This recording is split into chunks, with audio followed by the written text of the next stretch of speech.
안녕하세요. 저는 현재 대한민국의 한 중소기업에서 일하고 있는 폴란드인 아가타라고 합니다. 한국에 오기 전에 저는 폴란드 포즈난에서 바르샤바로 가는 길에 위치한 비드고 슈츠라는 곳에서 살았어요. 비드고 슈츠는 바르샤바와 같은 큰 도시와는 달리 아기자기한 매력이 가득한 폴란드의 소도시예요. 운하가 있어 운하도시로도 유명해요. 비드고 슈츠는 공원도 많고 여유롭고 조용해요. 비드고 슈츠 중앙광장에는 아이스크림 가게들이 많아 맛있는 젤라또를 먹으며 산책하기 정말 좋았어요. 제 고향은 정말 아름다운 도시였습니다. 아름다운 도시에서 유년 생활을 보낼 수 있었던 것은 행운이었어요. 제 고향을 그렇게 사랑한 제가 어느새 한국에 온 지도 5년이 넘었습니다. 가끔은 고향이 그립기도 하지만 한국에 온 저는 폴란드에서는 절대 할 수 없었던 것들을 이뤄냈어요. 이렇게 제 이야기를 보낼 수 있게 되어 얼마나 기쁜지 몰라요. 어릴 적부터 가정 형편이 어려웠던 저는 마트와 어린이집 등 다양한 곳에서 아르바이트를 하면서 학비를 모아야 했어요. 친구들이 바로 대학에 들어가고 금세 취직하는 모습이 부럽긴 했지만 저의 꿈이 조금 늦어질 뿐이라며 제 자신을 다독였어요. 그렇게 저는 조금 늦은 나이에 대학에 들어갔습니다. 친구들이 졸업하는 해에 저는 신입생이 된 것이었지요. 신나는 대학 생활이었어요. 어렵게 들어온 대학인 만큼 정말 열심히 공부했어요. 그리고 대도시인 바르샤바에 있는 조금 큰 기업에 취직했는데 직장에서 월급을 받아도 여전히 제 생활은 나아지지 않았어요.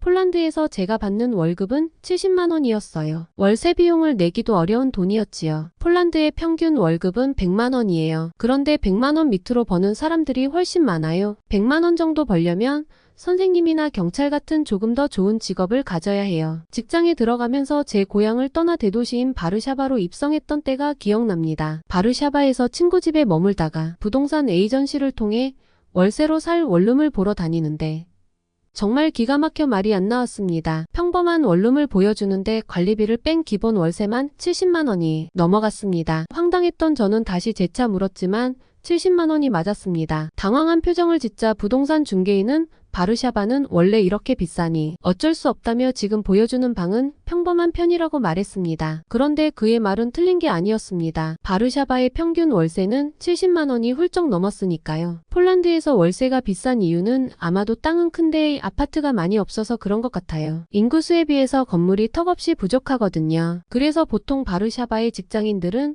70만 원에서 100만 원 정도 되는 월세를 내며 살았습니다. 월세가 70만 원이면 관리비까지 합해서 80만 원이 넘는 돈을 내야 한다는 소리인데 이게 가당키나 한가요? 사회초년생이었던 저는 결국 혼자 살 수 있는 원룸을 구하지 못했습니다. 혼자서는 그 월세를 감당하지 못할 것 같아서 저는 함께 살 룸메이트를 구했습니다. 그리고 룸메이트와 함께 부엌과 화장실이 있는 투룸에 관리비, 난방비가 별도인 월 35만 원에서 40만 원 정도를 낼 수 있는 곳을 구했어요. 그런데 어느 달은 생각보다 관리비와 난방비가 너무 많이 나와서 당황한 적도 있어요. 사실 더 저렴한 곳도 있지만 룸의 컨디션이 안 좋고 개인 공간도 없어서 불편해요. 그래서 개인 공간이 있는 조건 아래 최대한 월세가 합리적인 곳을 구한 거예요. 그래도 월세를 감당하기가 너무 힘들더라고요. 월급은 정말 쥐꼬리만 해서 월세를 내고 나면 수중에 남는 돈이 별로 없었어요. 제게는 저보다 5살 어린 동생 안나가 있었는데요. 동생은 저처럼 학비 때문에 대학에 늦게 들어가게 하고 싶지 않았어요. 그래서 제가 직장에 들어가면 동생의 학비는 제가 대신 내줘야겠다고 생각했는데 막상 직장에 와서 월급을 받아보니 제 생활비를 감당하기에도 빠듯한 정도였어요. 저는 너무 어이가 없었습니다. 제가 돈을 막 쓰는 성격도 아닌데 남는 돈이 별로 없었어요. 그래도 아껴 쓰고 조금씩 저축도 했어요. 그렇게 몇 년 동안 부지런히 저금해서 모은 돈은 480만 원이었어요. 그 돈으로 동생의 학비를 내주었지만 또 학비를 내야 하는 날까지 저는 돈을 열심히 모아야 했어요. 너무 힘들었고 저는 안 되겠다 싶어 바르샤바의 인근 도시로 이사를 갔습니다. 월세는 25만 원에서 30만 원대였지만 대부분 30만 원에 가까운 돈을 내야 했어요. 그리고 월급도 아주 조금이긴 하지만 이직하면서 조금 올랐기 때문에 그래도 생활을 조금 나아졌어요. 그래도 동생의 학비까지 감당하려고 하니 정말 힘든 상황이었어요. 힘들어도 동생은 공부에만 전념하면서 학교 생활을 하길 바랬기에 동생만 생각하면서 버텼어요. 그러던 중 우연히 SNS를 통해 한국에서 일하고 있는 폴란드 여성의 글을 보게 되었습니다. 그 여성은 저랑 비슷한 나이로 보였는데 한국에서 일하고 있는데 월 130만 원씩 모으고 있다면서 한국은 신세계라는 내용의 글이었어요. 저는 제 눈을 의심했어요. 매월 130만 원을 저축하는 것이 말이 되나?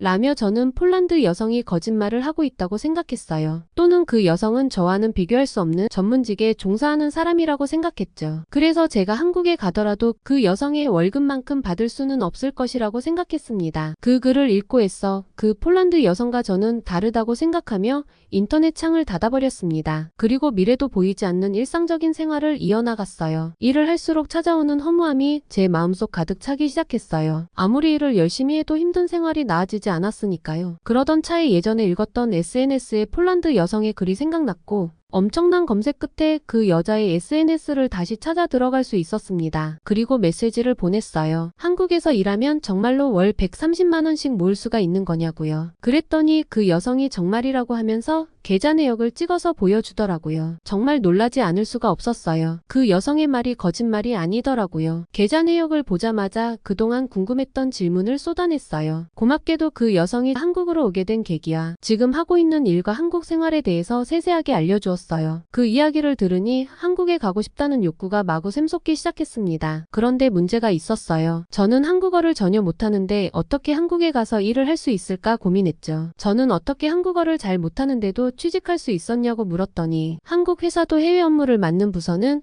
간혹 외국인을 뽑기도 한대요. 그리고 그 여성도 처음 한국에 왔을 때 한국어 실력이 거의 없었다고 하더라고요. 자기는 유학원에서 일을 하고 있고 해외로 유학을 준비하는 한국 학생들과 소통하고 관리하는 역할이었다고 합니다. 주로 유럽 쪽을 도맡아 했는데 주된 나라가 폴란드였대요. 학생들이 궁금해하는 폴란드 대학에 대한 정보를 모아 제공하고 폴란드 대학에 변경되는 입시 정보들을 업데이트하는 일이 주된 업무였는데 익숙한 폴란드 대학에 관한 일을 하는 것이라 한국에 처음 와서도 일하는 것이 그렇게 힘들지 않았다고 해요. 게다가 영어도 하고 폴란드어도 할 수 있는 2개국어 능통자여서 자기를 더 우대해줬대요. 급할 때는 미국 내에 있는 대학에 전화해서 입시 정보를 빠르게 물어봐야 하는 상황도 있는데 그것을 자기가 하기도 했대요. 그러면서 저에게 여행사나 유학원 쪽 일을 찾아보라고 하더군요. 저는 그 말을 듣고 구인구직난을 다 뒤지며 제가 한국에서 일할 수 있는 직장을 찾았습니다. 저는 망설이지 않고 여러 회사에 입사 지원서를 넣었는데 처음 몇 군데에서 한국어를 잘 못한다는 이유로 합격하지 못했어요. 하지만 전 꼭 한국에 가서 일하고 싶었기에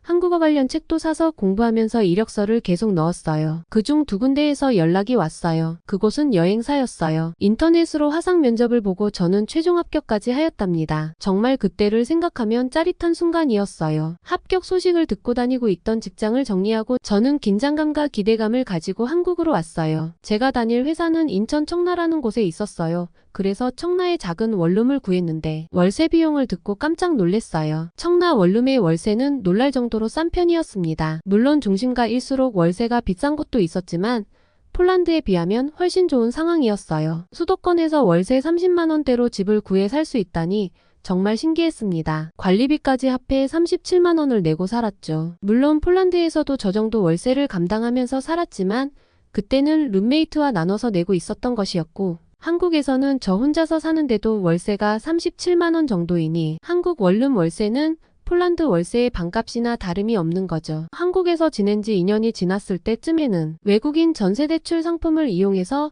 주거비에 들어가는 비용을 더 줄였습니다. 회사 사장님이 아시는 분을 연결해 주었기 때문에 안전하게 전세 계약도 할 수 있었어요. 그래서 매달 지출되는 고정비를 줄이고 저축하다 보니 어느새 제 통장에는 1억에 가까운 돈이 있어요. 그동안 한국 회사에서 5년 동안 일하면서 월급이 늘어나기도 했고 그렇다고 제가 많이 받는 건 아니었어요. 최저임금보다는 많았는데 그 돈도 폴란드에서는 꿈도 못 꾸는 큰 돈이었고 그리고 주말에는 닥치는 대로 제가 할 수 있는 일을 다해서 추가로 버는 돈도 있었어요.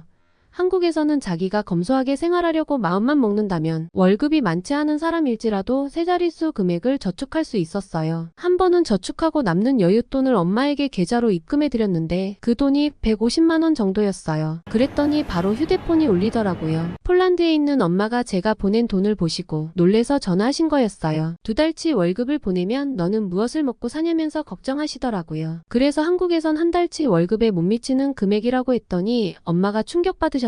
한국이란 나라가 그렇게 부자냐고 하시더라고요. 이번에 폴란드에 갔을 때 엄마에게 그동안 모은 통장 내역서를 보여드렸더니 너무 기뻐하시더라고요. 어떻게 이런 많은 돈을 모았냐고요. 폴란드에서는 대기업에 다녀도 이렇게는 많이 못 모을 거다라면 말했습니다. 엄마가 저를 칭찬해 주시려고 한 말이긴 하지만 실제로 아예 신빙성이 떨어지는 말은 아니었습니다. 폴란드는 월급이 너무 낮아서 돈 모으기가 정말 힘들거든요. 그 뒤로도 제가 번 돈으로 가족에게 종종 선물을 보내곤 했습니다. 한 번은 냉장고를 보낸 적도 있어요. 부모님은 이렇게까지 안 보내줘도 된다고 집에 있는 걸로도 충분하니 그만 보내라고 했지만 저는 한국 드라마에서 딸이 이렇게 선물을 보내면 부모님들은 좋아서 어찌할 줄을 모르는 모습을 보면서 저도 꼭 해보고 싶었어요. 부모님께서는 제가 우리 집에 든든한 데들 보라며 칭찬을 많이 해주셨고 한편으로는 못난 부모 때문에 제가 먼 타국에서 고생하면서 돈을 번다며 눈시울을 붉히기도 하셨어요. 저는 제가 이렇게 한국에서 일할 수 있는 것에 감사하고 하나도 고생스럽지 않다며 부모님의 걱정을 덜어드렸어요. 그리고 제 소망대로 동생은 아르바이트 없이 학업에 열중할 수 있었습니다. 그런데 제가 한국에서 이렇게 돈을 많이 버는 모습을 보니 동생도 한국에서 직장을 다니고 싶다고 하더라고요. 제가 만약 폴란드에 있었더라면 1억에 가까운 돈을 모을 수 있었을까요? 아마 불가능했을 겁니다. 저에게 이런 어마어마한 기회를 준 한국이란 나라에 너무 고맙습니다. 회사에서도 제가 꼭 필요한 사람이 되려고 남들보다 더 열심히 일하고 있어요. 정말 감사합니다. 머지않아 가족들이 저를 보러 한국에 온다고 하는데 벌써부터 한국 자랑을 하고 싶어서 신이 나요. 제 사연을 들어주셔서 감사합니다. 폴란드에서 낮은 임금을 받고 높은 월세를 감당하면서도 동생은 아르바이트 없이 학교를 다닐 수 있게 해주고 싶다는 마음씨. 착한 아가타 씨가 한국에 와서 돈을 벌고 저축하면서 형편이 좋지 못했던 집안을 일으켜 세웠네요. 앞으로도 아가타 씨와 가족에게 언제나 좋은 일이 가득하길 바랍니다. 지금까지 영상을 시청해주셔서 감사합니다. 구독과 좋아요는 영상 제작에 큰 힘이 됩니다. 더욱더 좋은 영상으로 찾아뵙겠습니다. 감사합니다.